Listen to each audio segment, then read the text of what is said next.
नमस्कार, good evening. आप देख रहे हैं सीधी बात। में हूं आपके साथ मोनिका ग्रोवर। सीधी बात में आज हम बात करने वाले हैं उत्तर प्रदेश की, क्योंकि सीएम योगी आदित्यनाथ का यह बयान कि धार्मिक आयोजनों में जो भी भंग डालने का काम करेगा, उपद्रवियों के खिलाफ, ऐसे दंगाइयों के खिलाफ सख्त से सख्त कार्रवाई की जाएगी। यहां तक कि उन्होंने रावण और कंस जैसी उन्माओं का भी इस्तेमाल किया था और कहा था कि रावण और कंस जैसा हश्र होगा। लेकिन उसके ठीक एक दिन बाद जो तस्वीर गाजियाबाद से, उत्तर प्रदेश के गाजियाबाद से निकलकर सामने आती है, जो घटनाक्रम जिसका बड़ा खुलासा होता है, उसने हर किसी को चौंका कर रख दिया। हालांकि घटना 28 मई बकरीद के दिन की थी, जो कि एक पाक त्योहार होता है। लेकिन इस पाक त्योहार पर किस तरीके से खून को अंजाम दिया गया, या ये कहिए कि खून की होली खेली गई, वो तस्वीर भी हमारे सामने निकलकर सामने आई, जहां पर सूर्य चौहान की चाकुओं से गोदकर हत्या कर दी गई। मामला पुरानी रंजिश का भी बताया जा रहा है, लेकिन जिस तरीके से सूर्य की हत्या की गई, इसे अंजाम दिया गया, उसके बाद एक बड़ा सवाल आकर खड़ा हो गया है कि क्या अपराधियों में डर खत्म हो गया है। ये सवाल इसीलिए हम पूछ रहे हैं क्योंकि सीएम योगी आदित्यनाथ के दावों और हकीकत में अंतर क्या है, आज इसकी पड़ताल करनी बेहद जरूरी है। और इसके साथ ही देश सवाल कर रहा है कि सूर्य को इंसाफ कब जाएगा, उसको खोज निकाला जाएगा और हत्या करने वाले को फांसी पर चढ़ाने के लिए जो कार्रवाई होती है कानूनी, वो कानूनी कार्रवाई की जाएगी। सरकार कानून व्यवस्था को लेकर के बहुत गंभीर है और जिन लोगों ने ऐसा अपराध किया उनके खिलाफ कठोर से कठोर कानूनी कार्रवाई की। 17 साल के लड़के को बहला के बुलाया। हाँ, जानकारी मिली है। वो दुखद घटना हो गई। एक घर का एक जो चिराग था, 17 साल की उम्र में किसी की इस प्रकार से निर्ममता से हत्या करना, यह निश्चित तौर से जो मन में जहर भरा हुआ है वही उन्होंने हत्या के रूप में निकाला है और उसके लिए जो दोषी होंगे कार्रवाई करना। अखिलेश यादव जी को उस पर बोलना चाहिए कि उनके वोटर हैं, उन लोग ऐसी हत्या क्यों कर रहे हैं। कहीं मुसलमान मार रहा है तो कहीं यादव मार रहा है। उनका MOI जो फैक्टर है, इस समय पूरे प्रदेश में आतंक मचाया हुआ है। नहीं, देखिए, ये बहुत दुखद है। इस प्रकार से धोखे से किसी निरीह नाबालिग बालक की हत्या कर दी जाए। अपराधी कहीं भी होंगे, ये योगी सरकार है, इसमें अपराधी बचेगा नहीं। उसको कठोरतम दंड जो भी विधि विधान के अनुसार होगा वो मिलेगा। लेकिन ये दुखद घटना है और पुलिस तेजी के साथ में कार्रवाई भी कर रही है। उसने चिन्हित भी किया है जो संबंधित CCTV से की फुटेज उनको मिली हैं और परिवार ने जिन पर शंका जाहिर की है उनकी जोरदारी से तलाश भी है और उनको कठोरतम दंड की तैयारी भी है। गाजियाबाद में जो सूर्या की हत्या करने का मामला सामने आया है कि 5 मुस्लिम युवकों ने उसकी हत्या की है और फिर ये कहा है कि देखिए ये कैसे बकरा हलाल होता है, हम दिखाएंगे। तो ये बेहद निंदनीय है और इसकी बहुत मजम्मत की जाती है।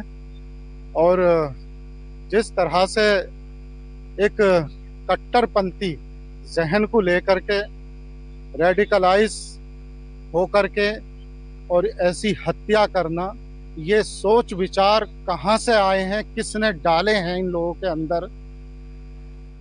ऐसे में कई सुलगते सवाल यहाँ आकर खड़े हो जाते हैं, जिनके इर्द गिर्द करें हम सीधी बात एक एक कर वो सवाल भी आपके समक्ष रख देते हैं। क्या यूपी का zero tolerance on crime model जमीनी स्तर पर कमजोर पड़ रहा है कि खुलेआम इस तरीके से एक बड़ी वारदात को, एक बड़े घटनाक्रम को, हत्याकांड को अंजाम दिया जाता है। दूसरा, खून के बदले खून और एनकाउंटर की मांग, क्या न्याय व्यवस्था पर से भरोसा कम हुआ कि परिवारजन जिस तरीके से मांग कर रहे हैं कि खून के बदले खून और एनकाउंटर होना चाहिए। क्या सांप्रदायिक पहचान किसी अपराध की जांच और राजनीतिक प्रतिक्रिया को प्रभावित करने में लगी हुई है, जिस तरीके से इसे एक धार्मिक उन्माद के तरीके से भी देखा जा रहा है। चौथा, योगी का रावण कंस जैसा हाल वाला संदेश क्या अपराधियों तक पहुंच रहा है। क्या जिस मंच से योगी आदित्यनाथ मुखिया उत्तर प्रदेश के संदेश देते हैं वो अपराधियों तक भी पहुंचता है या नहीं। क्या ये सिर्फ एक हत्या है या शहरी यूपी में बढ़ता गैंग और बदले की संस्कृति का एक संकेत, क्योंकि पुरानी रंजिश का मामला भी इसमें बताया जा रहा है कि शायद पुरानी रंजिश थी, जो अभी जांच का विषय है, जिसको लेकर जांच पड़ताल की जा रही है। पुलिस हर एंगल से जांच पड़ताल कर रही है। तो उधर परिवारजनों में बेहद आक्रोश देखा जा रहा है। आज जो बड़ी अपडेट दिन भर निकलकर सामने आई वो आपको ये बता दें, उस बड़ी अपडेट के अकॉर्डिंग कि पहले जो है परिवार ये अड़ा हुआ था कि हम अंतिम संस्कार नहीं करेंगे सूर्य का जब तक खून के बदले खून की हमारी मांग पूरी नहीं हो जाती है, आरोपियों का एनकाउंटर नहीं कर दिया जाता है, बुलडोजर एक्शन नहीं होता है। ये मांग परिवारजनों की तरफ से लगातार की जा रही थी, लेकिन उसके बाद आखिरकार शाम के वक्त जाकर गतिरोध प्रशासन और परिवारजनों के बीच खत्म हुआ और जब ये गतिरोध खत्म हुआ तो परिवारजन अंतिम संस्कार के लिए मान गए कि सूर्य का अंतिम संस्कार किया जाएगा। लेकिन इसके साथ ही ये भी जानकारी निकलकर सामने आ रही है कि हो सकता है कि पीड़ित पक्ष की जल्द ही सीएम योगी आदित्यनाथ से मुलाकात हो, जहां पर वो मांग रख रहे हैं कि उन्हें नौकरी भी चाहिए, क्योंकि अब उनके परिवार का पालन पोषण कौन करेगा। बहरहाल सवालों की बात करें तो कई सवाल, उन्हीं सवालों का जवाब लेने के लिए आज सीधी बात में हमारे साथ जुड़ रहे हैं प्रदीप भटनागर, जो कि प्रवक्ता हैं भारतीय जनता पार्टी के। समाजवादी पार्टी की तरफ से पूजा मिश्रा आज हमारे साथ इस चर्चा का हिस्सा है। शिशिर चतुर्वेदी को आप देख रहे हैं, प्रवक्ता हैं अखिल भारतीय हिंदू महासभा के, बेबाकी के साथ अपनी बात रखते हैं, कई मुद्दों को उठाते हैं। हैदर अली जो समझदारी के साथ अक्सर तमाम बातों को रखते हैं, मुस्लिम स्कॉलर हमारे साथ। हालांकि जाहिर सी बात है आज शिशिर जी वर्सेस हैदर अली देखने को मिलेगा, लेकिन उससे पहले जरा प्रदीप जी से चर्चा कर ली जाए। प्रदीप भटनागर जी, ये बताइए कि क्या अपराधियों में अब खौफ रह ही नहीं गया है? क्या सिर्फ सुर्खियां बटोरने के लिए बड़े बड़े मंच से इस तरह से बयानबाजी दी जाती है कि सबका हिसाब होगा, धार्मिक आयोजनों में उन्माद फैलाने वालों का हश्र रावण कंस जैसा होगा? जब कानून व्यवस्था की बात आती है तो अपराधियों में खौफ तो शायद रह ही नहीं गया है। जहां खुलेआम किस तरीके से सूर्य को मौत के घाट उतारा गया वो हमारे सामने है। देखिए, खौफ की बात तो ये है कि हमने और इस उत्तर प्रदेश के अंदर सरकारें थी जो विभिन्न बड़े बड़े महत्वपूर्ण अखबार छपते हैं, उनमें खूब क्राइम की खबरें होती थी फ्रंट पेज पे भी कि क्या अपहरण हुआ, कितनी क्या हत्या हुई और कहाँ कहाँ वो बलात्कार हुए। आज शुक्र है कि उन अखबारों में आज वो सुर्खियां नहीं बनती है। आज हेडिंग पे फर्स्ट पे जब उत्तर प्रदेश रहता था, आज वो संज्ञान में नहीं है कि आज उत्तर प्रदेश आज हर न्यूज़पेपर हो या न्यूज चैनल के हेड राइटिंग पे उस पर रहता था। मैं पहले चीजें तो ये बता दूं, अगर अपराध हुआ है तो अपराध के साथ अपराधी को छोड़ा नहीं गया है, ये नहीं है। अगर जीरो टॉलरेंस वाली बात ये है कि अपराधी को छोड़ा नहीं गया है, जहां सरकार का काम आता सरकार करती है, जहां न्यायालय का काम आता न्यायालय करती है, और जो अपराध हुआ है वो अपराध जो है वो क्षमा लायक नहीं है। प्रदीप भटनागर जी, अपराध क्षमा लायक नहीं है वो बात हम समझते हैं, ठीक है, आप उसको कार्रवाई को अंजाम देंगे, सख्त से सख्त सजा होगी, कार्रवाई की जाएगी, चले इस बात पर भी भरोसा किया जाता है। लेकिन पुलिस चौकी के सामने ही इस पूरे घटनाक्रम को अंजाम दिया गया। हमारी टीम ग्राउंड रिपोर्ट करने गई गाजियाबाद का, क्योंकि ये मसला है, पुलिस चौकी के सामने इस पूरे घटनाक्रम को अंजाम दिया जाता है, तो क्या पुलिस का कोई खौफ ही नहीं अपराधियों के मन में? जरा सोचिए, इतने बड़े बड़े संदेशों का क्या फायदा? देखिए, अगर आप कहते हैं कि पुलिस चौकी के सामने हुआ है, ऐसा नहीं है। अपराधी अगर अपराध कर रहा है वो ये देख के नहीं कर रहा है थाना या चौकी है सामने क्या है, और मैं समझता हूँ थाने चौकी के सामने नहीं हुआ, उससे चंद दूरी पे जरूर हुआ है। मैं थोड़ा ये भी क्लियर कर दूं पहली चीज तो, थाने के सामने का नहीं है कि चौकी के सामने का नहीं है। और दूसरी चीज, अगर ये अपराध हुआ है किस प्रकार से हुआ, ये बिल्कुल आपने भी बताया बाखूबी और लोगों ने सुना भी है। अगर जो अपराध हुआ है बकरा ईद पे कि बकरा हलाल कैसे किया जाता है, अगर करने वाले भी नाबालिग हैं, कोई बात नहीं, बालिग हो जाएंगे जल्दी वो भी, अब नहीं 6 महीने बाद हो जाएंगे, तो बकरा हलाल कैसे होता दिख जाएगी, अपने आप समझा देगा कानून कि बकरा हलाल का कहना और बकरा हलाल करना क्या होता है, अच्छी तरह समझा दिया जाएगा उसको। तो कानून अच्छी तरीके से समझा देगा तो क्या ये जो एनकाउंटर वाली मांग है इसे पूरा किया जाएगा, अगर आप ये कह रहे हैं तो? अगर एनकाउंटर वाली बात ये है, अगर क्रिमिनल अपने अगर गोली चलाता है बैक अगर और वो कॉम्प्रोमाइज नहीं कर रहा है और पकड़ में नहीं आ रहा है, तो कानून व्यवस्था के अनुसार जो पुलिस करेगी उसे अच्छी तरह पता है। हर चीज का सिद्धांत एनकाउंटर नहीं है, या हर अपराध का कोई एनकाउंटर नहीं है निर्णय कि आपने एनकाउंटर करा और निर्णय हो गया। अगर अपराध हुआ है तो अपराध अगर सरकार कानून को मानती है, देश कानून से चलता है। परिवार एनकाउंटर नहीं सीधे चलता खून है। के बदले खून की मांग कर रहा है, एनकाउंटर की मांग कर रहा है, बुलडोजर देखिए, एक्शन की कोई मांग क्या कर रहा है। बिल्कुल, तो क्या न्याय व्यवस्था से परिवार का भरोसा ही हट गया है कि वो सीधे चाहते हैं कि खून के बदले खून के तरीके से न्याय किया जाए? ठीक है, उनका दर्द है, खून के बदले खून मांग रहे हैं, मगर देश कानून से चलता है, उनके कहने से नहीं चलता है। अगर अपराध हुआ है तो कानून अपना काम करेगा। खून के बदले अगर खून उन्हें दिखाई दे रहा है तो ये नहीं कि सरकार भी यही डिमांड करने लगेगी या सरकार भी यही काम करेगी। उनकी संवेदना, बिल्कुल हम उनकी संवेदना को समझते हैं। एक हम सवाल उनके और मैं दुख आपसे की घड़ी में- एक सवाल और का लूंगी मैं आपसे, फिर मैं पूजा जी के पास जाऊंगी। आप ही की सहयोगी पार्टी के नेता राजभर साहब बयान दे रहे हैं कि ये एमवाई वाले लोग हत्याओं को अंजाम दे रहे हैं, ये इन्हीं के लोग हैं, अखिलेश यादव को कुछ बोलना चाहिए, ये इन्हीं के लोग हैं, कभी मुस्लिम मार रहा है तो कभी यादव मार रहा है। वो खुलकर इस तरह की बयानबाजी कर रहे हैं। क्या आपको लगता है इस तरह की बयानबाजी उचित है?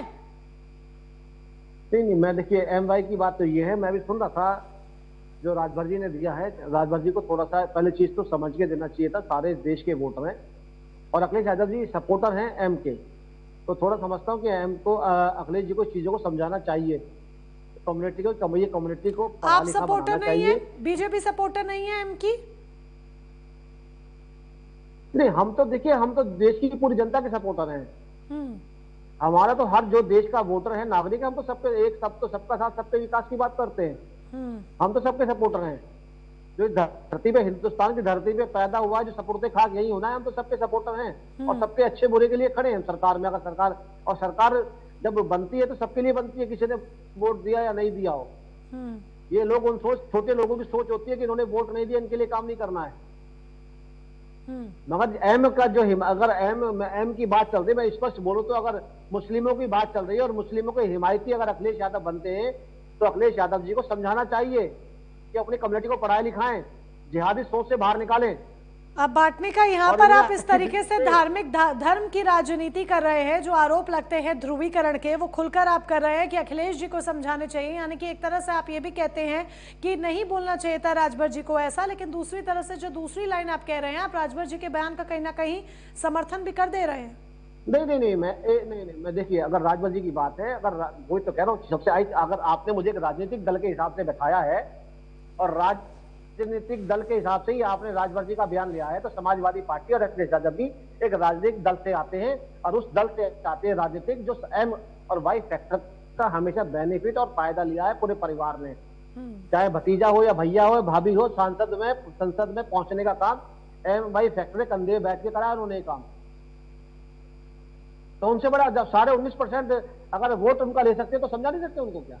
हम तो कानून के दायरे में समझाएंगे अपराधी को, और हम तो कहते भी हैं कि भाई भारत के नागरिक हो, ये सांप्रदायिक अच्छी नहीं लगती है, चाहे कोई किसी धर्म से आती हो।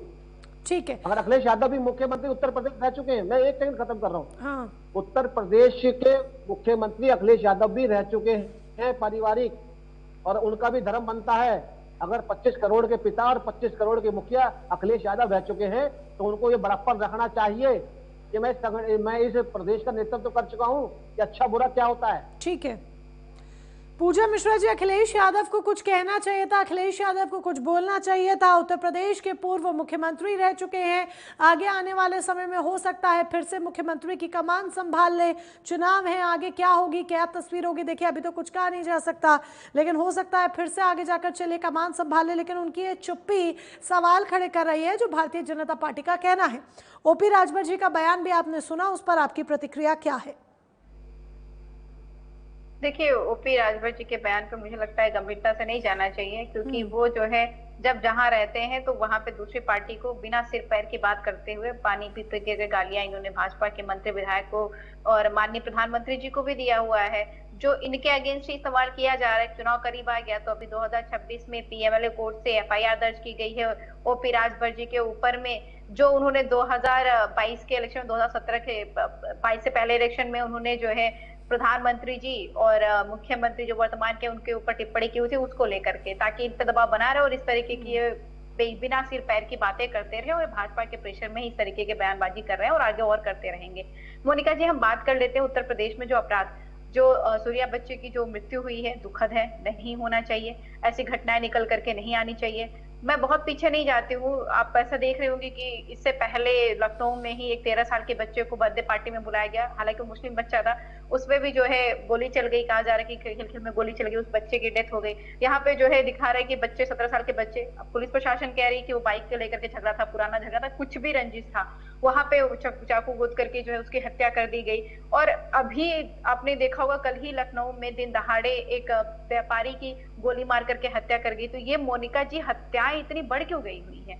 24 घंटे के भीतर में एक रिटायर्ड अफसर 3 लोगों की गन हटा करके, कनपट्टी पे गन लगा करके हत्या कर देता है। मोहाली में जो गुंडों का गैंग होता है वो कट्टे लहराते हुए फायरिंग कर रहा होता है। तो उत्तर प्रदेश में ये जो बेखौफ हो रखे हैं गुंडे या बदमाश कहूं मैं, ये कैसे हो रखे हैं अपराधी?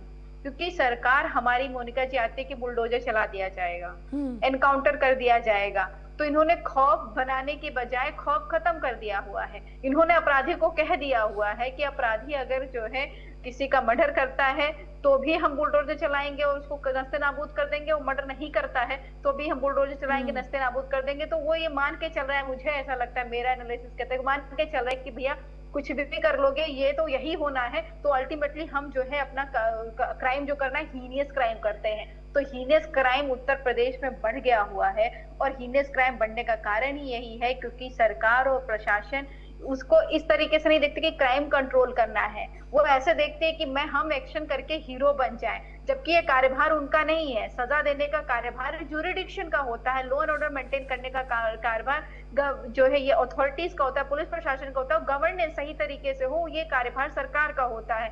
और ये सारे कार्यभार हटा करके इन्होंने कहा नहीं हम हीरो बनेंगे और अगर कहीं पे कुछ हो रहा है तो हम वहां पे एनकाउंटर कर देंगे, सीधा बुलडोजर ले जा करके खड़े हो जाएंगे।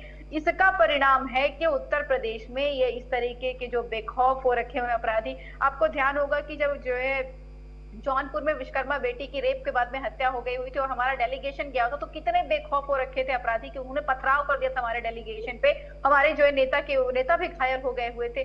क्यों ऐसा हो रखा है? क्योंकि उनको पता है कि सरकार जो है क्राइम कम करने की दिशा में काम ही नहीं कर रही है, उनको क्राइम करना ही नहीं है। 10 घटनाएं घटेंगी अभी उत्तर प्रदेश में, कल से लेकर के आज तक 24 घंटे में 130 हत्याएं हुई है। चर्चा किस पे हो रही? एक पे हो रही है। तो अब बाकी जो 129 हत्या करने वाले अपराधी हैं उनको पता है कि हमारी जो सरकार है वर्तमान की कोई एक पिकअप कर लेगी और उस पे बुलडोजर एक्शन होगा, उस पे एनकाउंटर होगा, बाकी जो 129 है वो अपराधी फ्री फंड होकर के घूमते रहेंगे। इसका खामियाजा उत्तर प्रदेश की जनता जो है वहन कर रही है और सरकार अकाउंटेबिलिटी लेने का नाम ही नहीं ले रही। आप कह रहे हैं कि अगर विपक्ष से प्रश्न पूछने से न्याय हो जा रहा होता और क्राइम व्यवस्था कम हो जा रही होती तो हम कहते हैं सारे पैनल में विपक्ष बैठा लीजिए और हम ही से प्रश्न पूछ लीजिए, हम ही से पूछते चले जाइए। लेकिन इससे मोनिका जी कुछ होने वाला नहीं है। मोनिका जी ये चीजें सही तो तब होंगी ना जब पुलिस प्रशासन का खौफ होगा जनता के बीच में, जो अपराधी के तो क्या ये जो सिर्फ बयानबाजी की जा रही है, जो प्रदीप जी से भी मैंने सवाल किया था, पूजा जी आप कह रही है कि पुलिस प्रशासन का किसी तरह का कोई खौफ अपराधियों में नहीं रह गया है, इसलिए सरेआम इस तरह से हत्या की वारदातें एक के बाद एक सामने आ रही हैं। सवाल प्रदीप जी से भी एक किया गया था, वही सवाल आपसे भी करूंगी। जो बड़े बड़े मंच से इस तरह की बयानबाजी होती है कि यूपी में नो दंगा सब चंगा, रावण कंस जैसा हश्र होगा, माफिया मिट्टी में मिला देंगे, हालांकि उस वक्त जो बयान था उसका वो अंजाम हमने देखा भी था।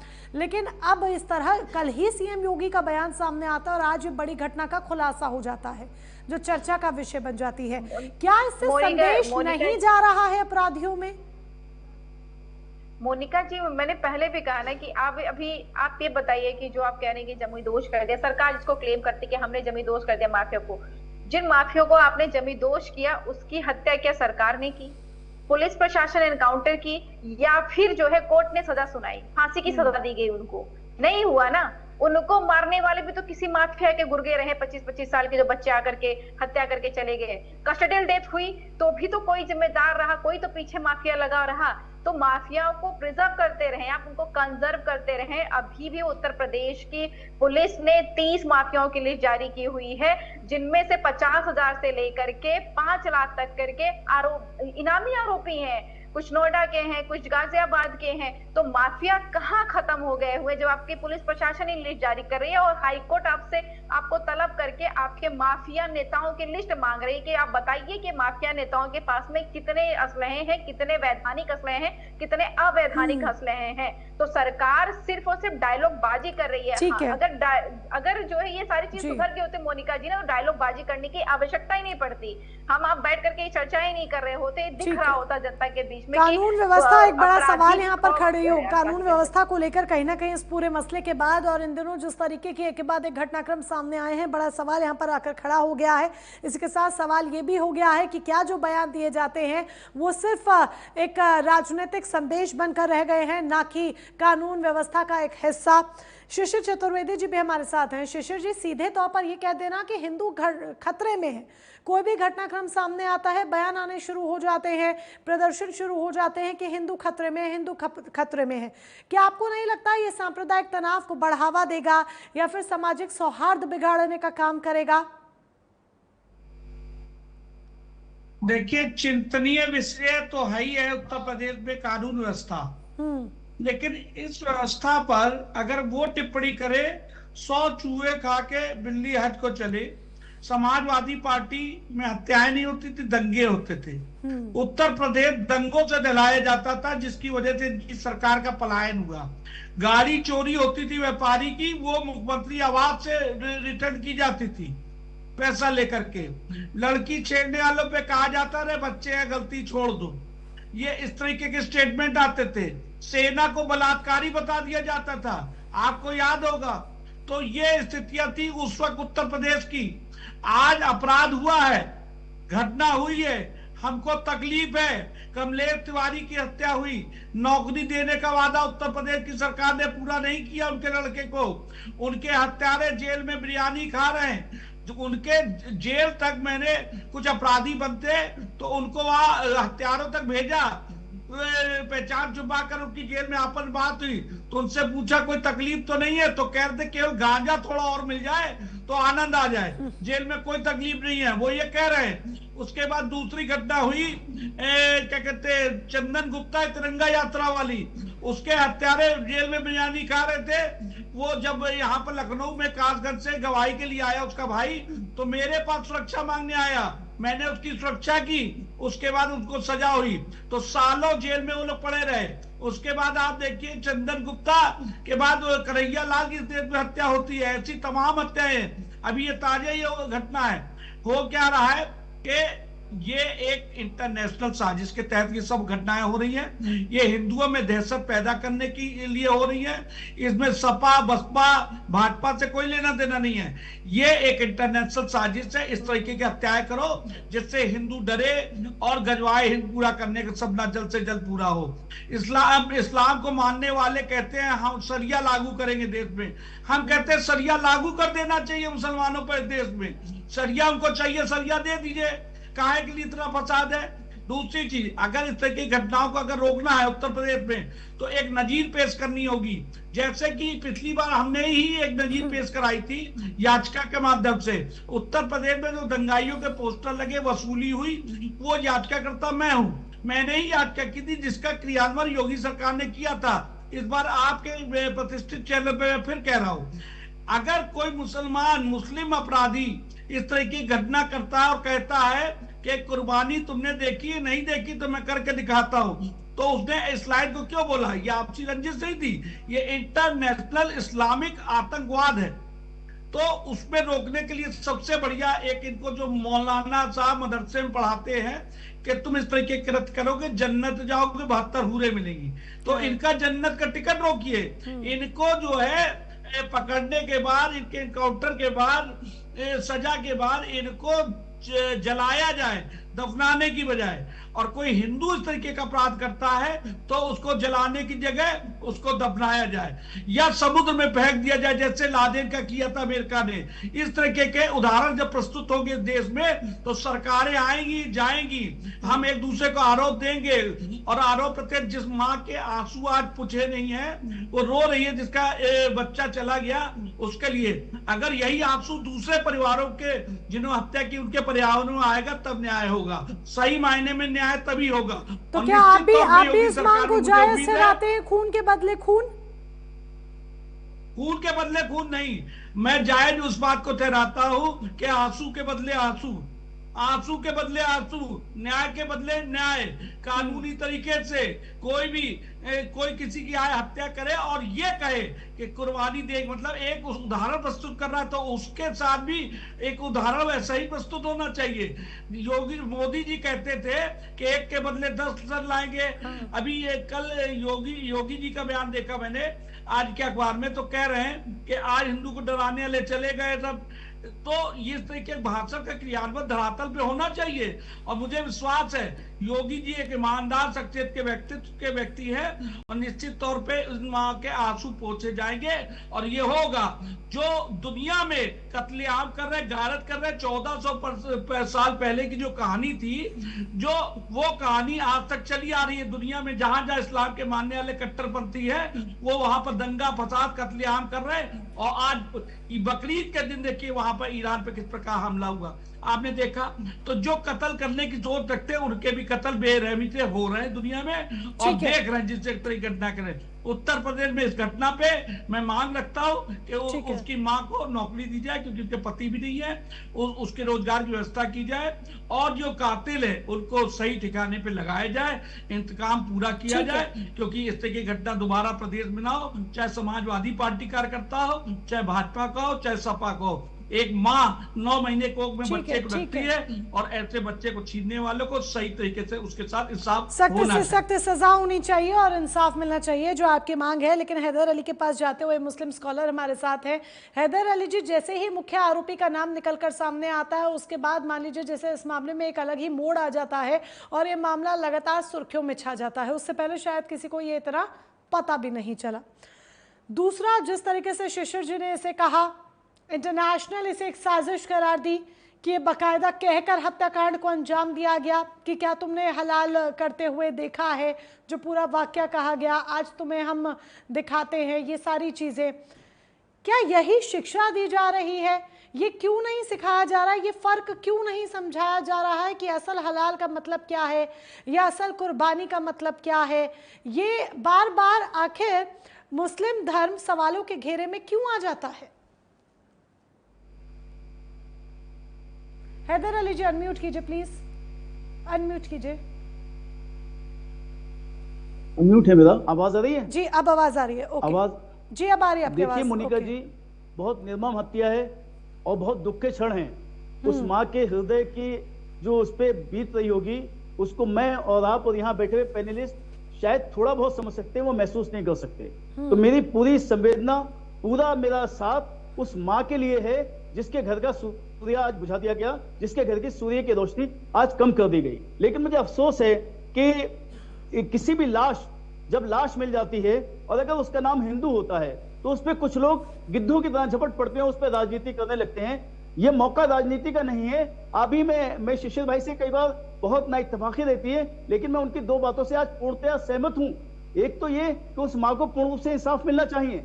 दूसरा, उन्होंने ये कहा कि अगर हिंदू हत्या करे तो उसको भी सजा मिलनी चाहिए और मुसलमान हत्या करे तो उसको भी सजा मिलना चाहिए। तो मैं आदरणीय शिशिर भाई का धन्यवाद देता हूं कि उन्होंने न्याय संगत बात की। दूसरा देखिए, अब इसको हिंदू मुस्लिम बना दिया जाता है। जो मैं अभी उदाहरण आपके सामने देना चाह रहा हूं, इसका यह मतलब नहीं कि उन उदाहरणों की आड़ में किसी हिंदू की हत्या जायज हो जाती है। लेकिन आप देखिए, जहांगीरपुरी में अरबाज की हत्या कर दी जाती है और हत्यारे कौन होते हैं ये सबको पता है, सौरभ के साथियों ने ईद वाले दिन ही, ईद की रात को अरबाज की मां का भी सूरज बुझाया गया, उनसे भी बेटा छिना गया और हत्यारे का नाम सौरभ एंड पार्टी है।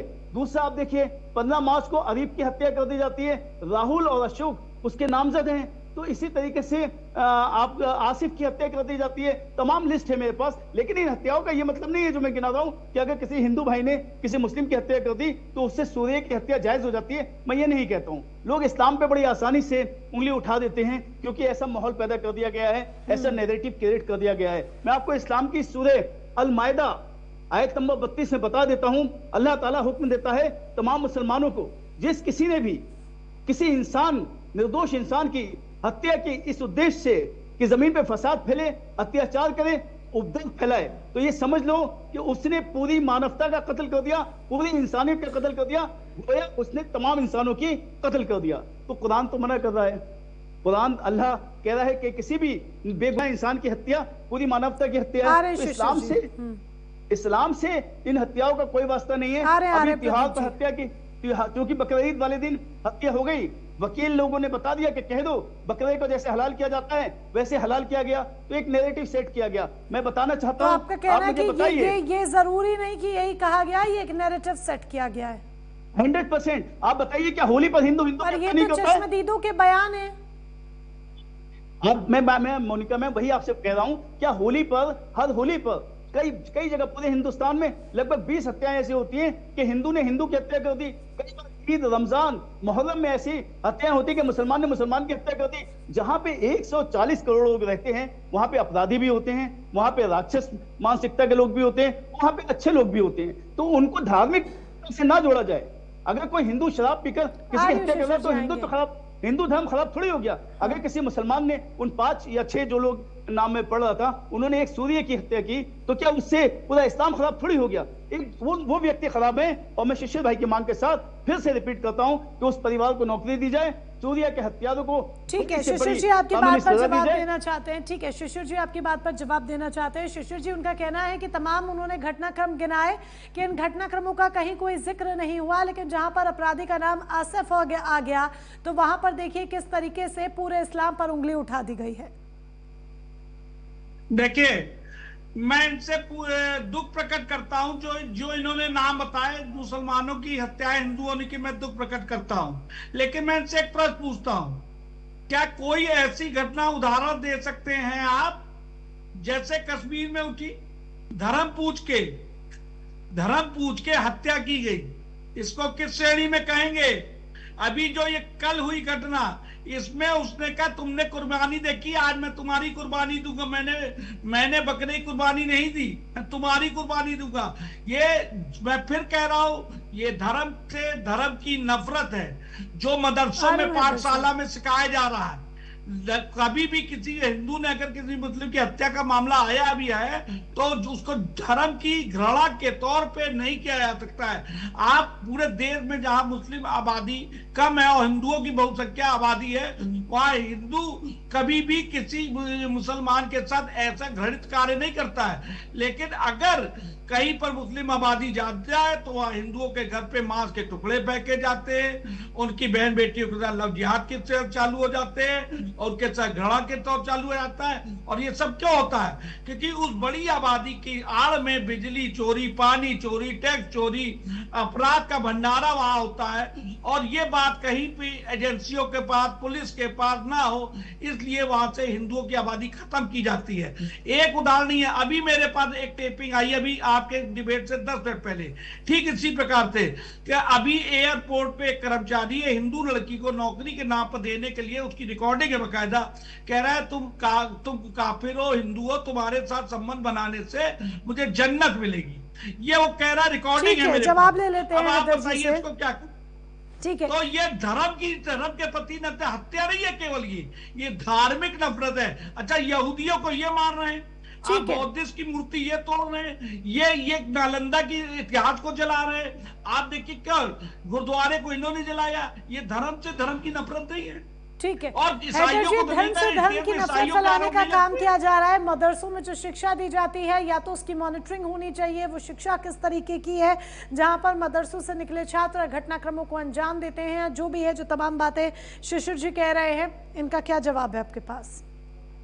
सम्राट अशोक किस धर्म के थे जिन्होंने हजारों लाशें बिछा दी थी, लाखों लोगों की हत्या कर दी थी? प्राचीन काल में जाएंगे शिशिर भाई तो मैं ऐसे एग्जाम्पल करोड़ों गिना दूंगा कि जहां पे लाखों लाशों का जिम्मेदार उस समय इस्लाम का उदय भी नहीं हुआ था और लाखों लाशें बिछाई जाती थी। देखिए, धर्म को आप बदनाम करने के लिए कुछ भी कह सकते हैं। आपने अभी एक शब्द कहा कि कहीं पे ऐसी हत्या नहीं हुई कि जहां पे धर्म पूछकर किया गया, अखलाक का नाम पूछकर और फ्रिज में गोश्त देखकर उसकी हत्या नहीं की गई थी। तबरेज अंसारी को झांसी में सब मिला और उसने गाय का मांस खाया कि नहीं खाया, ये सिद्ध हुआ बाद में। मैं नागरिक कार्ड के उस डिबेट में था, अमिताभ अग्निहोत्री जी के साथ मैं डिबेट में था, उस चर्चा में शामिल था। कम से कम 10 डिबेट किए मैंने, गौ तस्कर अखलाक के ऊपर 10 डिबेट किए मैंने। यही देख लिया, आप सहिष्णुता दिखा रहे हैं कि आप मुझे बोलने भी नहीं देना चाहते, आप मेरी बात सुनना नहीं चाहते। यही चीजें समाजवादी पार्टी ने 50 लाख रुपया नौकरी घर सब दिया उसको, शिशिर सब जी दिया, बोलने दीजिए, लेकिन बारी बारी कमलेश बोलिए ना। हरिमाने के धर्म के नाम पे आपकी मां से सहमति दी तो मैंने कि सूर्य की मां को भी मिलना चाहिए, ये तो मैं सहमति दे चुका हूं। मैंने आपका उस पर धन्यवाद भी दिया कि आपने ये मांग की। गाय के मांस की वजह से 50 लाख अखिलेश यादव ने दिया, बिल्कुल झूठ, बिल्कुल झूठ। उसके ये फॉरेंसिक रिपोर्ट आ चुकी है कि उसमें गौ मांस नहीं था, उसमें मटन था। 10 डिबेट की चैनलों पे मैंने इसी मुद्दे पे। बिल्कुल फॉरेंसिक रिपोर्ट आ चुकी है। ये फर्जी बातें देखिए शिशिर जी, आप सच बोल रहे हैं आज तो सच का दामन ही पकड़े रहिए। आपका सम्मान मेरी निगाह में बहुत बड़ा है क्योंकि आपने सच बात की है। मालूम है, ठीक है, ठीक है। जब सरकार 50 लाख रुपए इनाम दे रही तो फॉरेंसिक रिपोर्ट कैसे बदली भी जाती है भी आपको इस देश में मालूम है। अब आप उस पे आगे देखिए, तो सरकार इस समय तो सरकार आप ये सोच लीजिए दूसरी है, तो किस तरीके से कितनी निर्दोषों को समाजवादी पार्टी इस पर भी कोई जोड़ाई नहीं कर 50 लाख रुपए इनाम दिया गया था और घर दिया गया था, नौकरी दी गई थी, सब दिया गया था इनाम। शिशिर भाई 1 मिनट मुझे 30 सेकंड दे दीजिए, आपको अच्छा लगेगा। जिस धर्म को शिशिर भाई, पूजा दीदी और आदरणीय प्रदीप भटनागर जी और मोनिका जी आप मानती हैं, उस धर्म के लिए मैंने पढ़ा है कि जब पेड़ से फल गिर जाए तभी फल खाया जा सकता है, उसको तोड़ा भी नहीं जा सकता। तो मेरा ये मानना है जो असली हिंदुत्व को जानने वाला है, जब वो पेड़ से फल नहीं तोड़ सकता तो हजारों मुसलमानों का, लाखों मुसलमानों का दिल नहीं तोड़ सकता। सेम इसी तरीके से मोनिका जी, मेरा मजहब इस्लाम कहता है कि अगर तुम नदी के किनारे बैठकर भी वुजू कर रहे हो, जो नमाज के लिए कंपलसरी होता है, तो पानी जाया मत करो, पानी मत बहाओ। मोनिका जी 10 सेकंड प्लीज। पानी जाया मत करो, पानी मत बहाओ। जो मजहब पानी बहाने को मना करता है, वो किसी हिंदू का खून बहाने की इजाजत कैसे दे सकता है? तो इस मजहब का कोई वास्ता नहीं है, ये मानसिकता है, ये माहौल है। उसका हाथों की मेहंदी भी नहीं की थी, धर्म ना दिया जाए क्योंकि कानून व्यवस्था का भी सवाल है। ठीक है शिशिर जी लौटेंगे, हैदर जी लौटेंगे, पूरी तरीके से मजहबी रंग ना दिया जाए। नफरत ठीक है शिशिर जी, मजहब के नाम पे हिंदू का कत्ल कर दिया जाता है। ठीक है शिशिर जी, ठीक है स्वीकार नहीं कर रहे जी, पूरी तरह से मजहबी रंग मत दीजिए। ठीक है, कानून व्यवस्था का भी सवाल है जिसका जवाब प्रदीप जी से जरूरी है। प्रदीप जी, इसे पूरी तरीके से एक मजहबी रंग दिया जा रहा है जो लगातार जिस तरीके से एक के बाद एक बयानबाजी। ठीक है शिशिर जी, आएंगे, लौटेंगे आपके पास। जिस तरीके से एक के बाद एक बयानबाजी सामने आ रही है, तमाम बयान हमने कार्यक्रम शुरू होने से पहले सुने और इसके इतर भी तमाम बयानबाजी सोशल मीडिया पर भी हम सुन रहे हैं और अभी भी हमने देख लिया शिशिर जी और हैदर अली जी को। पूरे मसले को एक मजहबी रंग दिया जा रहा है, लेकिन कायदे से देखा जाए तो इसके साथ साथ एक बड़ा सवाल यहाँ पर कानून व्यवस्था को लेकर है। सवाल बड़ा खड़ा हो जाता है कि क्या सिर्फ राजनीतिक संदेश दिए जाते हैं बयानबाजियों के जरिए, या फिर कानून व्यवस्था कितनी सख्त है और कानून व्यवस्था इतनी सख्त है कि अपराधियों में खौफ पैदा किया जा रहा है। ये संदेश भी देने की कोशिश है क्योंकि धरातल पर जिस तरीके से एक के बाद एक घटनाक्रम सामने आ रहे हैं वो ये नहीं दिखा रहे हैं। बिल्कुल बिल्कुल, मैं थोड़ा सा समय लूंगा। देखिए, सबसे पहले चीजें बता दूंगा, अगर अपराधियों की बात करें तो पूरे उत्तर प्रदेश ने क्या, पूरे भारत, पूरे विश्व में देखा है कि उत्तर प्रदेश की क्या हाल था और इंडस्ट्री कहाँ थी और अपराधियों में कहाँ था। जो थाने दलाल चलाया करते थे एक टाइम में, वो चीजें सबने देखी है, वो चीजें भूलनी नहीं जाएगी। अगर हमने कानून व्यवस्था को बनाने का काम किया तो भारतीय मीडिया ने उसको बाखूबी दिखाया भी है, लॉ एंड ऑर्डर को भी दिखाया है और पूरे देश समाज के उन्होंने वक्तव्य भी और रिपोर्ट भी दिखाई है। चीजों को नहीं आप नकार सकते। कल की अगर अपराधी है, अपराधी कह के नहीं जा रहा कि मैं अपराध करने जा रहा हूँ, और अगर अपराधी है या अपराध करा है, उसमें बड़ा फर्क है। एक अपराधी होता है जो अपराध करने का काम उसका, एक अपराधी हो जो अपराध जिसने अभी करा है नया, तो चीजें फर्क है। मगर चीजें जो संवेदनाएं वाली है, मैं थोड़ा सा हैदर जी का जवाब दूं। आदरणीय हैदर जी, आपने वाकई में अच्छे स्लोगन पढ़े आपने और अच्छे उदाहरण दिए आपने, धन्यवाद है आपका। मगर आपका कहीं उदाहरणों में बड़ी कमी रही। अच्छा, थोड़ा उदाहरण देते अगर आप थोड़ा सा तो और अच्छा लगता, लेकिन निष्पक्ष बोल रहे हैं, अच्छी बात है। अगर इस देश का अगर अभिरंगी हिंदू है तो मुस्लिम भी है, ऐसा नहीं है। ताली दोनों हाथ से, और एक हाथ अगर हिंदू तो एक हाथ मुसलमान भी है, ऐसा नहीं है। मगर आपके जो उदाहरण थे ना अच्छे थे, मगर उसमें कुछ अफसोसजनक ये था कि आपने उत्तम नगर की घटनाएं थोड़ी सी और बता देते हैं कि एक लड़की ने अपने बाप अगर मना कर दिया फ्रेंडशिप करने के लिए तो 31 चाकू और मुंह से मुंह कुचल दिया। पत्थर लेके थोड़ा सा बताते ना, आशीषा क्या हुआ था उत्तम नगर में, थोड़ा बताते उस चीज में क्या वो जिहाद था क्या, ताकि एक परिवार पूरा टूट पड़ा। क्या रघुवीर नगर के अंदर जो मामला हुआ कि पूरा घर निकल आया, इकलौते बच्चे को, जवान को मार दिया 24 साल को। तो ये क्राइम में अगर क्राइम की ग्राफ पे जाएंगे आप हैदर साहब, तो 100 में से आपको 100 में से अगर क्राइम अगर हो तो आपको 80 आपको मामला नहीं मिलेंगे आपको। आ रही हूँ हैदर जी, तो ये चीजें आप इग्नोर ना कीजिए पहली चीज तो। आपकी बयानों पर, आपकी बात पर पूजा जी को भी आपत्ति है, आपकी बात पर हैदर जी को भी आपत्ति है। मुझे फर्क नहीं पड़ता किसे आपत्ति है किसे नहीं है। जो मुझे निष्पक्ष और निडर बोलना है मैं बोलने के लिए आया हूँ, ना किसी भी जवान पे आ रही पूजा जी, इसके बाद आपसे अगर अपराध हुआ है तो बारी बारी आते हैं। अगर वो एनकाउंटर लायक होगा और अगर फरार होगा, नहीं मिलेगा तो पुलिस उसके साथ वही काम करेगी। और अगर वो निष्पक्ष अगर कानून के हवाले अपने आप को कर दिया जाएगा तो कानून के दायरे में उसको सजा मिलेगी। मगर ये नहीं कि आप हिंदू मुसलमान को उसमें लेके चले। ना तो यहाँ मैं हिंदू मुसलमान करने बैठा हूँ, अपराधी अपराधी है, और ना मुझे हिंदू मुसलमान करना है बैठ के। अगर क्राइम हुआ है और किसने कराया, हिंदू ने कराया मुसलमान ने कराया, क्राइम हुआ है और एक्सेप्ट करना चाहिए और क्राइम दोबारा ना हो उस पर काम करना चाहिए। तो घटना की निंदा तो हैदर अली जी ने भी की। बिल्कुल, हमने शुरू में जिस तरह से बयान सुना उसमें कई मुस्लिम स्कॉलर्स हैं वो घटना की निंदा कर रहे हैं। आदरणीय मोनिका जी, एक मिनट लूंगा। आदरणीय मोनिका जी, मैं एक बात कहूँगा। आदरणीय हैदर साहब, आप यहाँ बैठे घोषणा कीजिए कि अपने मुस्लिम कम्युनिटी के जो बुजुर्ग वर्ग है वो जिहादी सोच को ठीक करें, समझाएं। ये थूक जिहाद, लैंड जिहाद, मुंह जिहाद, इन चीजों से बचें। कौन बदनाम होती है इससे, ये चीजें समझनी पड़ेंगी। मुझे शब्द जो यूज करे मैंने इसलिए कही कि आप जो चीज कहना चाह रहे थे हो सकता है शायद आप स्पष्ट नहीं किया गया। मैं आपको बता दूं, मैंने फिर कहा कि ये जो हिंदुस्तान है ये 2 हाथ हैं, चाहे हिंदू हो या मुसलमान हो। अगर एक हाथ गलती का दूसरे हाथ गलत काम है रोकना। आप कह रहे हैं हिंदू हो या मुसलमान हो ये 2 हाथ हैं, फिर इन 2 हाथ में कौम को समझाने की बात का जिम्मा आप अखिलेश जी के सर पे कैसे डाल रहे हैं कि ये एम के हितैषी हैं तो ये अखिलेश जी जरा समझाएं। तो फिर ये आप एम का पूरा जिम्मा अखिलेश जी के सर पे क्यों डाल दे रहे हैं जब आप खुद कह रहे हैं कि ये 2 हाथ है? ऐसा तो नहीं है कि मुसलमान बीजेपी को वोट नहीं देता, वोट देता है, बिल्कुल देता है, आंकड़े सामने आते हैं। बिल्कुल बिल्कुल, मैं आपकी बात का बिल्कुल सहमत हूँ, बताता हूँ। परम आदरणीय हमारे स्वर्गीय मुलायम सिंह यादव जी इस उत्तर प्रदेश का कई बार नेतृत्व कर चुके हैं और मुस्लिम कम्युनिटी की वजह से कर चुके हैं।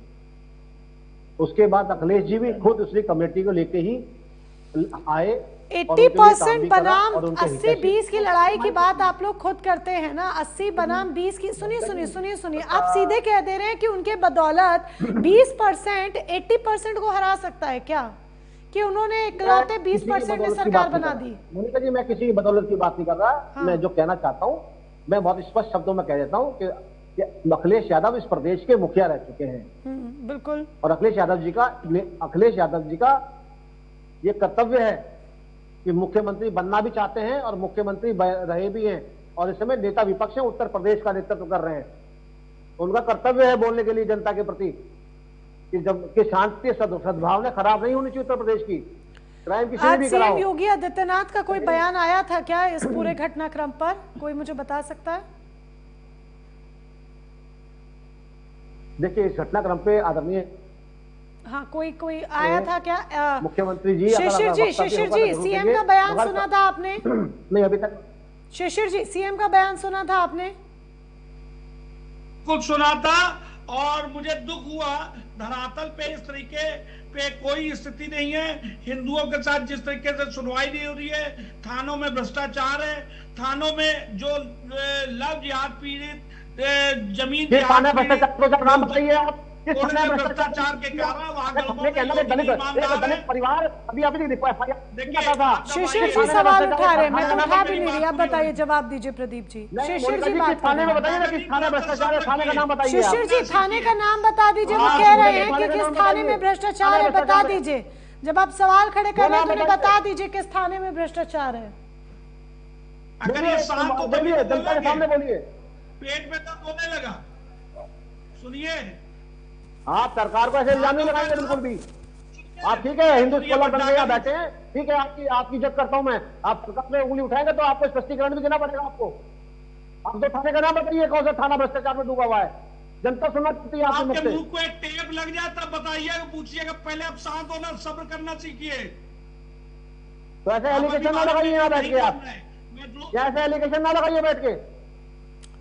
प्रदीप जी वो बता रहे हैं, जवाब सुन लेते हैं संयम के साथ। शिशिर जी फटाफट से जवाब दे दीजिए प्रदीप जी को, फिर मैं आगे अपनी बात करूं। खेल ले। सुनिए, भाषा से हिंदू तो नहीं पैदा होता है, इस बात को ध्यान रखिए। आइए कल मेरे पास, और उसके बाद आने के बाद चलिए मुझे हिंदू तो ना सिखाइए। ठीक है, ठीक है, मैं बाखूबी सीखा हुआ हूं, मुझे हिंदू तो ना सिखाइए। आपसे पुराने मैंने आज तक बहुतों को सिखा के भेज रखा है हिंदू को। ठीक है, ठीक है, ठीक है, मैं पूजा जी पे भी आना चाहूंगी। ठीक है, ठीक है, मेरा सवाल इतना है कि बार बार अखिलेश यादव के जिम्मे क्यों ये पूरा मामला मढ़ दिया जा रहा है? क्या ये सिर्फ 2027 की राजनीति को देखते हुए है? पूजा मिश्रा जी, क्या ये चुनावों को देखते हुए, 27 की राजनीति को देखते हुए ये पूरा मसला बार बार अखिलेश यादव के सर मढ़ दिया जा रहा है? क्यों उनकी जवाबदेही बनती है, उनको कुछ बोलना चाहिए? ये सवाल हालांकि मेरा पहले आपसे था, फिर से वही घुमा फिरा के बात आ रही है कि अखिलेश यादव के जिम्मे क्यों सवाल? मोनिका जी, ये भाजपा सरकार की प्रवृत्ति बन गई हुई है, चाहे वो केंद्र में हो चाहे किसी भी राज्य में हो। जब आप इनसे प्रश्न पूछेंगे, जब इनकी अकाउंटेबिलिटी लेने की बारी आएगी, तो ये कटोरा लेके खड़े हो जाएंगे और विपक्ष का रोना रोने लग जाते हैं। आप कोई ऐसी घटना बता दीजिए जिसपे भाजपा जो है विपक्ष का रोना ना रोती हो। अभी भी भाजपा के प्रवक्ता ने कहा कि मैं किसी धर्म जाति की बात नहीं करूंगा, लेकिन 80% जो अपराध घटित हो रहे हैं उसमें मुस्लिम लोगों का इन्वॉल्वमेंट है। तो ये दर्शाता है कि किस दिशा में लेकर के जाना चाहते हैं। इनसे पूछिए, क्या हिंदुओं को न्याय दे दिया इन्होंने? जौनपुर में जो बिंद बेटियां थी, इनके मंडल अध्यक्ष भोले आरोपी हैं उस बिंद बेटी के जो दूल्हे को गोली मार करके हत्या करने के लिए, क्या उसको ऊपर कार्रवाई हो गई हुई है क्या? अब जो दिन दहाड़े एक माँ की हत्या करके हमने मेरठ में देखा था और बेटी को किडनैपर्स उठा ले जाते हैं, तो क्या उस पर न्याय हो गया था? क्या जो हाथरस हो, उन्नाव हो, ये सब बेटियां क्या हिंदू नहीं थी? क्या ये सब के साथ में जो घटनाक्रम किया गया वो था किसी मुस्लिम ने किया हुआ था? नहीं किया हुआ था ना मोनिका जी। मोनिका जी, हमने कहा ना कि हम उत्तर प्रदेश में कानून व्यवस्था को गिरते हुए इसलिए देख रहे हैं क्योंकि जैसे प्रदीप जी ने कहा कि अब इसमें फिल्टर आउट कर लीजिए, 80% जो है कि समुदाय से हो रहे हैं। ये इस चीज में लगे हुए हैं कि हम किस तरीके से कहीं पर भी कोई घटनाक्रम घटित हुआ है तो उसको किस तरीके से कोई एंगल दे दें, और माननीय मुख्यमंत्री जी को मौका मिल जाए, फटा पोस्टर निकला हीरो का 10 घटनाएं घटेंगी, 10 घटनाओं में आप एक घटना पर जाकर के एक्शन कर लेंगे, जवाब दे देंगे, प्रश्न कर लेंगे, उत्तर हो जाएगी, प्रश्नोत्तरी हो जाएगी, और आप कहेंगे नहीं उत्तर प्रदेश में सब कुछ ठीक हो रहा है। बाकी 9 घटना उसके सापेक्ष में दब जाएगी। आप बताइए, जो अभी राय, एक बिजनेसमैन है, राय के बेटे को किडनैप कर लिया गया, 1 करोड़ की फिरौती मांगी गई नोएडा में ही, और उसके बाद उसकी हत्या कर दी गई। हम आप यहाँ पे बैठ करके इस पर डिस्कशन करें, वो 17 साल का बच्चा, हम कह रहे हैं किसी का भी बेटा हो, बहुत दुख की बात है, पर ये जो दूसरा 17 साल का बेटा जिसको किडनैपर उठा ले गया, उसकी हत्या की राय था, वो भी तो किसी का बेटा है ना, क्योंकि वहां पर मुस्लिम एंगल नहीं मिल रहा, इसलिए जो उस पर डिस्कशन नहीं हो रहा है, इसलिए जो क्या इस पूरे मामले में परिवार को न्याय दिलाने के बजाय पूरा मामला राजनीतिक ध्रुवीकरण के इर्द गिर्द घूम चुका है? मोनिका जी, ये ज्यादा गंभीर मामला है। सरकार को अकाउंटेबिलिटी लेते हुए, जो अपराधी हैं उनके ऊपर कार्रवाई करते हुए, जो परिवार है उनके साथ में न्याय होना चाहिए। अगर आप सोचे कि उत्तर प्रदेश में न्याय से लोगों का भरोसा इस कदर उठ गया हुआ है कि कहीं पर कोई घटना होता है वो परिवार तय कर लेता, चाहे वो विश्वकर्मा की बेटी है, वो कहते नहीं जब तक पुलिस हमें जो है एकदम बिल्कुल न्याय होगा ही, इसका आप कह सकते हैं इसको एश्योर नहीं कर देते तब तक हम अंतिम संस्कार नहीं करेंगे। आप देखेंगे उत्तर प्रदेश में जितनी घटनाएं घटती है उस घटनाओं में आपको ये बहुत कॉमन मिलेगा, चाहे वो हिंदू मुस्लिम उसमें इन्वॉल्वमेंट हो, चाहे हिंदू मुस्लिम ना इन्वॉल्वमेंट हो, पर आपको एक चीज कॉमन मिलेगा कि परिवार वाले राजी नहीं होते हैं, क्योंकि उनको भरोसा नहीं होता है कि अगर हम जो है अंतिम संस्कार कर देंगे या फिर पोस्टमार्टम सही तरीके से नहीं होगा, सही तरीके से जांच नहीं होगी, FIR दर्ज नहीं किया जाएंगे, जो पॉइंटर्स वो उठा रहे हैं उन पॉइंटर्स को अगर मेंशन नहीं किया जाएगा और उससे पहले ही अगर हम आप अंतिम संस्कार कर देंगे तो जो पॉइंटर्स हैं, जो चीजें जांच के लिए बहुत जरूरी है, उनको छोड़ देगी ये कानून। उनका पूरा भरोसा उठ चुका हुआ है। सवाल फटाफट से, समय की कमी है, कार्यक्रम को विराम देना होगा। ठीक है, कार्यक्रम को यहाँ पर विराम देना होगा, समय की कमी है, लेकिन बहुत शॉर्ट में फटाफट से हैदर अली से एक सवाल। हैदर अली जी, आप कह रहे थे घटना की हम निंदा करते हैं, बहुत गलत हुआ, तो क्या मुस्लिम समुदाय के दिग्गज लोग खुलकर पीड़ित परिवार के साथ खड़े रहेंगे, न्याय की मांग करेंगे? बिल्कुल खड़े रहना चाहिए, जो भी नहीं खड़े रहना चाहिए और खड़े रहेंगे में अंतर है। बिल्कुल खड़े, मैं खड़ा हुआ हूं, मैं खड़ा हूं। मैं समाज के, अभी आदरणीय प्रदीप जी ने एक बात कही थी कि समाज के लोगों को ये कहना चाहिए हैदर जी को कि वो उनके साथ खड़े रहें, तो मैं बिल्कुल प्रदीप जी से पूछना चाहूंगा, जब निठारी कांड हुआ था, पंडेर और कोहली ने दर्जनों बच्चों की हत्या कर दी थी, जब निर्भया कांड दिल्ली में हुआ था, तो किस हिंदू महापुरुष को आकर वहां पे अपील के लिए आपने नहीं कहा? मुस्लिम जो धार्मिक गुरु उनसे आप अपील की उम्मीद करते हैं, तो मैं उनसे आपकी मांग को यहाँ आपके जरिए आपके सम्मानित चैनल के माध्यम से कह देना चाहता हूँ कि इस्लाम हमेशा न्याय की जंग लड़ने को कहता है, न्याय के खिलाफ खड़े होने को कहता है। उनका कहना है कि हम न्याय के साथ हैं, हालांकि कार्यक्रम के यहाँ पर समय की कमी, कार्यक्रम को विराम देना होगा। ठीक है, बिल्कुल वो कह रहे हैं कि हम न्याय की आवाज उठा रहे हैं और न्याय के साथ खड़े हैं, हालांकि कार्यक्रम में समय की कमी है और कार्यक्रम को हमें यहाँ पर विराम देना होगा। आप सभी खास मेहमान हमारे साथ जुड़े, इस चर्चा का हिस्सा बने, उसके लिए तहे दिल से शुक्रिया आप सभी का। अब बहरहाल उम्मीद न्याय की है। जिस तरीके से सूर्य की हत्या की गई, उसे मौत के घाट उतारा गया, ऐसे में सवाल कि अपराधियों को कब पकड़ा जाएगा, सूर्य को इंसाफ कब मिलेगा। वक्त इजाजत देने का, नमस्कार।